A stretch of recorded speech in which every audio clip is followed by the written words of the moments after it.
नमस्कार दोस्तों, नेपाल में सब कुछ बदल चुका है, सब कुछ तहस नहस हो चुका है। सड़कों पर हिंसक प्रदर्शन हो रहे हैं। प्रधानमंत्री के पद से इस्तीफा देने के बाद में अज्ञात स्थान पर जाने की खबर है। उससे पहले मंत्रियों के इस्तीफे हुए, सड़कों पर मंत्रियों को दौड़ाकर मारा गया, ऐसी सूचनाएं आई है। सेना ने मोर्चा संभाल लिया है और एयरपोर्ट के आसपास भी प्रदर्शनकारियों ने आग लगा दी है और अराजकता की स्थिति है, आपातकाल जैसी स्थिति है। इससे ठीक पहले आपने बांग्लादेश में भी कुछ ऐसे ही हाल देखे थे और बांग्लादेश से पहले श्रीलंका में भी इसी तरह से जन क्रांति के बाद में वर्तमान राजनीतिक नेतृत्व को जान बचाकर भागना पड़ा था। जैसा सब कुछ हुआ ठीक वैसा ही नेपाल में हो रहा है, जहां संसद भवन को आग लगा दी गई, राष्ट्रपति भवन में प्रदर्शनकारी घुस गए, प्रधानमंत्री आवास को घेर लिया गया, सुप्रीम कोर्ट में आग लगा दी गई। यानी कि सब कुछ ठीक वैसा हुआ जैसा हमारे पड़ोसी दो अन्य देशों में हुआ था। लेकिन चूंकि नेपाल किसी समय भारत के बहुत अच्छे दोस्तों में कहा गया था, लेकिन चीन के साथ जाने के बाद में भारत के साथ नेपाल का व्यवहार बहुत ज्यादा बदल चुका था। यह राजनीतिक स्थितियां क्यों बनी, बहुत कुछ इसके पीछे कहानी होगी, यह बाद में निकल कर आएगी। लेकिन जो पूरी कहानी में निकल कर आया है कि एक 36 साल के युवा ने किस तरह से नेपाल में सब कुछ बदल कर रख दिया है। और सरकार की ओर से सोशल मीडिया पर बैन लगाने को लेकर जब युवा सड़कों पर उतरा तो नेपाल में सब कुछ बदल कर रख दिया। और अभी भी युवा तैयार नहीं है मानने को, लगातार प्रदर्शन उग्र होते जा रहे हैं। अब नेपाल की सड़कों पर प्रदर्शनकारी और सेना के बीच में सीधा टकराव देखने को मिल रहा है। लेकिन इस पूरी कहानी के पीछे जो कुछ भी है, वह जो आप जानना चाहते हैं, बेहद जरूरी चीजें हैं कि किस तरह से नेपाल में उथल पुथल हुआ।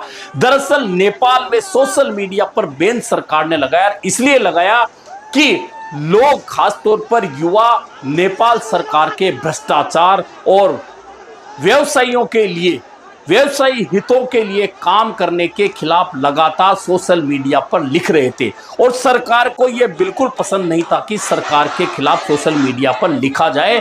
ऐसे में सोशल मीडिया को बैन करने का सरकार ने निर्णय लिया। जैसे ही यह निर्णय हुआ, प्रदर्शनकारी सड़कों पर उतर आए और किस तरह सरकार का सारा नक्शा बदल कर रख दिया। और इस पूरी कहानी के पीछे जो व्यक्ति है, वह एकमात्र व्यक्ति है, वह 36 साल का युवा है, जिसने नेपाल में एक संगठन बनाया, उस संगठन के साथ में लोगों को जोड़ा। और अब उसकी एक अपील पर युवा किस तरह से सड़कों पर उतरा, उतरने के साथ में नेपाल की सत्ता को बदल कर ही ना रख दिया, बल्कि आगे जो हालात अब बदलने वाले हैं, जो कुछ भी हो सकते हैं, वे बहुत महत्वपूर्ण होने वाले हैं। दरअसल ये 36 साल का युवा है, सुदन गुरंग जिसका नाम है, जिसने हामी नेपाल नामक एक संगठन बनाया। और यह संगठन पहले भी बहुत सारे प्रदर्शन करता रहा, लेकिन इस संगठन ने जब भी नेपाल में कोई आपदा आई, लोगों तक भोजन पहुंचाना, दवाइयां पहुंचाना, यानी कि जन सेवा के काम किए। ऐसे में लोगों का जुड़ाव सुदन गुरंग से हो गया। और सुदन गुरंग, वह 36 साल का युवा, जैसे ही सरकार ने सोशल मीडिया पर बैन लगाया, सुदन गुरंग ने रणनीति के तहत युवाओं को सड़कों पर उतरने के लिए मजबूर कर दिया। जब सड़कों पर युवा उतरे तो निश्चित है कि पुलिस का आमना सामना होना था। उस आमना सामना होने में एक दिन पहले, यानी कि सोमवार को 19 युवाओं की पुलिस गोली से मौत हो गई। उसके बाद में ये प्रदर्शन रुका नहीं।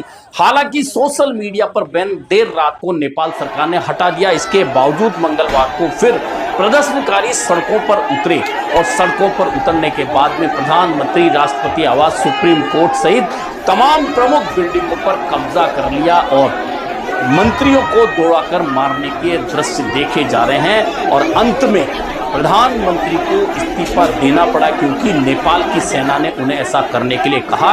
और उसके बाद कहा जाता है कि प्रधानमंत्री आवास पर 3 हेलीकॉप्टर उतारे गए। उसके बाद में जब ये हेलीकॉप्टर उड़े तो कहा जाता है कि नेपाली प्रधानमंत्री ओली किसी अज्ञात स्थान पर चले गए हैं। यह पूरा घटनाक्रम रहा है। सुदन गुरंग की चर्चा अब पूरे विश्व में हो रही है कि एक 36 साल के युवा की आवाज पर किस तरह से हजारों युवा सड़कों पर उतरे। जैन जी क्रांति, जी हां, जैन जी क्रांति नेपाल में हुई और सब कुछ बदलकर रख दिया गया।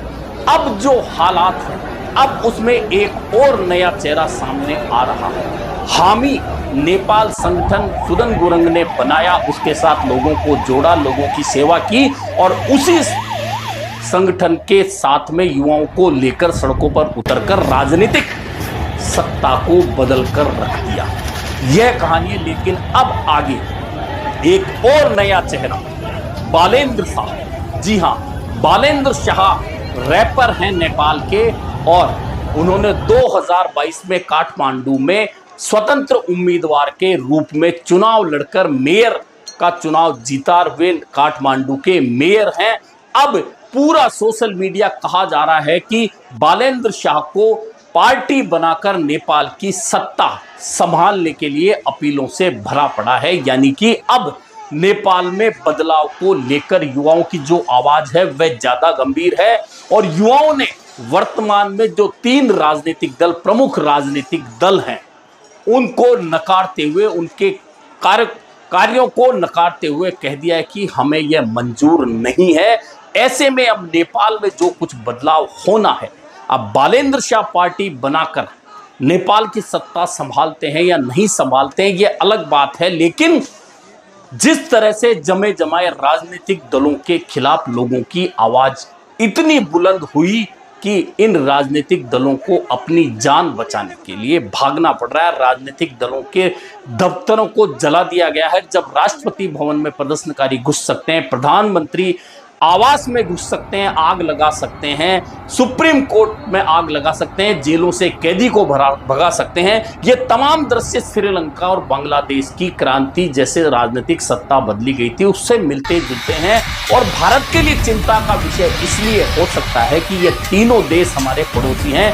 खासतौर पर नेपाल के साथ जो नाता मैंने पहले ही बताया, हिंदुस्तान का और नेपाल का बहुत गहरा रहा है। ऐसे में आगे चलकर नेपाल में जो सत्ता परिवर्तन होना है, सेना संभालेगी या कोई नया राजनीतिक दल संभालेगा, नया राजनीतिक व्यक्ति संभालेगा, नया नेतृत्व उभरेगा, ये तमाम बातें अलग है। लेकिन चूंकि नेपाल पर चाइना का प्रभाव बहुत गहरा है, हालांकि प्रधानमंत्री नरेंद्र मोदी चाइना जाकर आए हैं, चाइना के साथ हम रिश्ते बढ़ा रहे हैं, लेकिन क्या इन रिश्तों को भरोसेमंद, विश्वास पात्र माना जा सकता है? क्योंकि चाइना के साथ फिलहाल हमारे व्यापारिक रिश्ते मजबूत हो सकते हैं, लेकिन सीमा पर हमारे और चाइना के बीच में जो टकराव है वह क्या समाप्त हो सकता है? चाइना क्या भारत का विश्वासमंद, भरोसेमंद कभी दोस्त हो सकता है? यह सबसे महत्वपूर्ण बात है। लेकिन सोशल मीडिया की ताकत क्या होती है, नेपाल के इस संघर्ष और संग्राम ने लोगों को समझा दिया है कि सोशल मीडिया कितना जरूरी, बेहद जरूरी युवाओं के लिए हो चुका है कि उस पर अगर आवाज उठाने पर पाबंदी सरकार लगा दे तो युवा किस तरह से सत्ता को उखाड़ फेंकते हैं। दरअसल सिर्फ सोशल मीडिया की बात नहीं है, वहां हो रहे भ्रष्टाचार को लेकर, और भ्रष्टाचार किसी भी देश की जड़ें खोखली करता है। निश्चित है कि कुछ राजनीतिक दल, राजनीतिक लोग और सत्ताएं व्यवसायी हितों को साधने के लिए व्यवसायियों के साथ मिलकर देश की जो व्यवस्थाएं होती है उनको न सिर्फ बदल देती है, बल्कि आम लोगों का जीना जब मुश्किल में आ जाता है, जिस देश में ऐसा होता है वहां इस तरह के बदलाव की स्थितियां बनती है। चाहे वह श्रीलंका हो, चाहे वह बांग्लादेश हो और अब नेपाल हो। नेपाल तीनों जगह सत्ता को बदलने वाले और क्रांति करने वाले युवा हैं।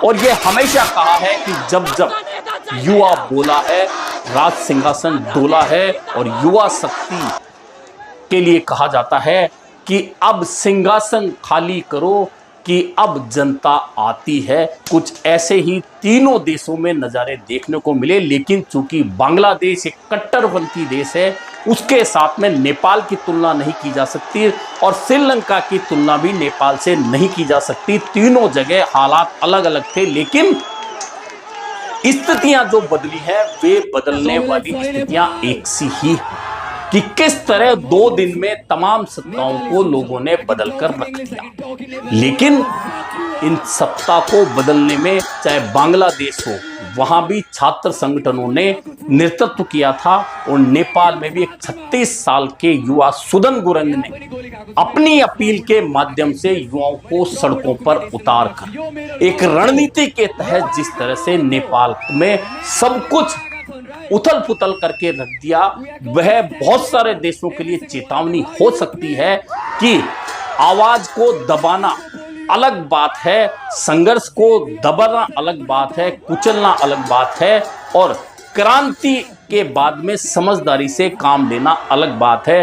नेपाल और बांग्लादेश और श्रीलंका चूंकि छोटे देश हैं, इन छोटे देशों में इस तरह की क्रांतियों के बाद सत्ता को बदला जा सकता है, लेकिन बड़े देशों में इस तरह क्रांति तो लाई जा सकती है, लेकिन इस तरह का बदलाव करना बहुत आसान काम नहीं होता। लेकिन फिर भी नेपाल में जो कुछ हुआ है उस पर भारत और भारत के लोगों को नजर रखने की जरूरत है, क्योंकि नेपाल ना सिर्फ हमारा पड़ोसी है बल्कि चाइना के साथ में उसकी गलबैयां कुछ सालों से जिस तरह से बढ़ी है और नेपाल ने भारत के साथ रिश्तों को लेकर अब सिर्फ औपचारिकता निभाना शुरू किया है, वह बहुत महत्वपूर्ण है। ऐसे में नेपाल में अब जो सत्ता परिवर्तन होगा वह भारत की दृष्टि से बहुत महत्वपूर्ण भूमिका निभाने वाला हो सकता है।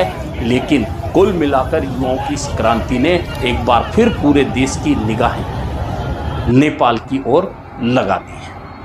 अभी के लिए इतना ही, फिर मिलेंगे नए मुद्दे पर चर्चा के साथ।